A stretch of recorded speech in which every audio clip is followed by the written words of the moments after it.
لقمہ دیا، امام صاحب 3 آیات پڑھ چکے تھے، اس سے زائد پڑھ رہے تھے تو اس نے لقمہ دے دیا،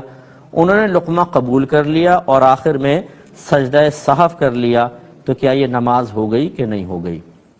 دیکھیں پہلی بات یاد رکھیں، لقمہ کسے کہتے ہیں ہمارے بہت سے بچے اور لوگ نہیں جانتے۔ لقمے کا مطلب ہوتا ہے کہ امام صاحب نماز پڑھا رہے ہیں، پیچھے والوں کو محسوس ہوتا ہے کچھ غلطی کر رہے ہیں تو وہ اس کو ٹوکتے ہیں،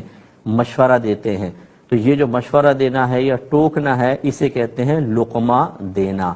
امام اعظم ابو حنیفہ رضی اللہ تعالی عنہ کے نزدیک لقمہ دینا اور امام کا لقمہ قبول کرنا، اس میں تعلیم اور تعلم والا معنی ہے۔ تعلیم معنی سکھانا، تعلم معنی سیکھنا، اور امام اعظم کے نزدیک سیکھنا سکھانا جو ہے یہ ایک بڑا عمل ہے، ایک ایسا عمل ہے کہ نماز میں یہ نہیں ہونا چاہیے، چنانچہ اگر یہ نماز میں ہوگا تو نماز ٹوٹ جائے گی۔ اچھا، اب بعض اوقات لقمہ دینا ضروری بھی ہوتا ہے، تو لہٰذا پھر فقہاء نے فرمایا جہاں بہت ہی ضروری ہو وہاں نماز ٹوٹنے کا حکم نہیں ہوگا، لیکن جہاں ضروری نہیں ہے وہاں پر لقمہ دیا تو غیر ضروری تعلیم و تعلم ہوگا اور نماز ٹوٹ جائے گی۔ سب سے پہلے یہ دیکھنا ہوگا کہ اگر امام صاحب نے 3 آیات پڑھ لی تھی تو فرض بھی پورا ہو گیا،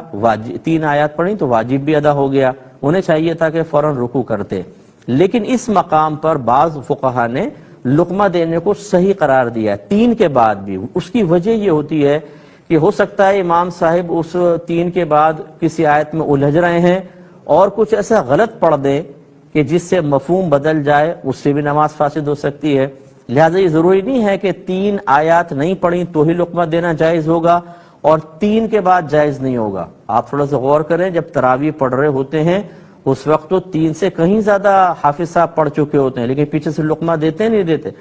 وہ لقمہ اسی لیے دیتے ہیں کہ غلط نہ پڑھ جائیں، نماز فاسد نہ ہو جائے۔ تو اگر ایسا ہوا تھا کہ 3 سے زائد کے بعد مقتدی کو خطرہ تھا کہ امام صاحب غلط نہ پڑھ جائیں تو پھر اس کا لقمہ دینا ٹھیک، لیکن جب امام صاحب کو پتا تھا کہ 3 آیات پڑھ چکا ہوں اور فرض واجب پورا ہو گیا، ان کو چاہیے تھا فوراً رکوع کر دیتے، چھوڑ دیتے آگے،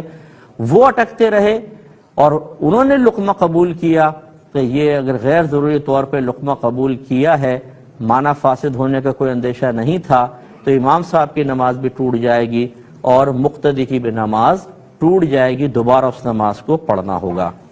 خلاصہ کلام یہ ہے کہ صحیح لقمہ دیا، امام صاحب نے صحیح لقمہ قبول کیا، ان کو نماز فاسد ہونے کا اندیشہ تھا تو لقمہ لینا ٹھیک، پھر نماز صحیح رہی، ورنہ نماز ٹوٹ جائے گی۔ اچھا، نماز اگر صحیح لقمہ لیا ہے، صحیح وقت پہ لقمہ دیا ہے، تو اس میں آخر میں سجدہ صاحب کی ضرورت کیا تھی؟ سجدہ صاحب نہیں ہونا تھا، یہ غیر ضروری امام صاحب نے کیا، تو بہتر ہے کہ آپ اس نماز کو دوبارہ لوٹا لیجئے۔